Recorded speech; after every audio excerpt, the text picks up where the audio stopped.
हिकिड़ो पुरमन इस्तक़बालिया कैंप हो जंहिंसां रिलेटेड इन्हनि FIR कई आहे।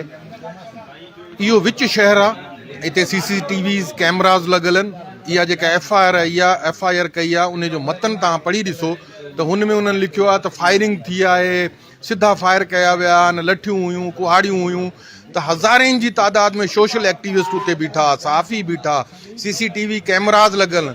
हुननि जे पंहिंजे ई दावा जेको आहे उहो इन ॻाल्हि में कूड़ो साबित थिए थो त इन जो मक़सदु इहो आहे त हीअ सिर्फ़ु ऐं सिर्फ़ु पॉलिटिकल विक्टिमाइज़ेशन करणु चाहिनि पिया ऐं हीअ चाहिनि था त माण्हुनि खे दॿाए करे जेके पंहिंजी ॾाढ जी बुनियाद ते ज़ुल्म ऐं बरबरीत कनि पिया, ही मुआशी दहशतगर्दनि हिननि पाकिस्तान ऐं बिलख़ुसूस सिंध जे वसीलनि खे लुटियो आहे, खाधो आहे, माण्हुनि जे बुनियादी हक़ूक़ खे हमेशह पामाल कयो आहे।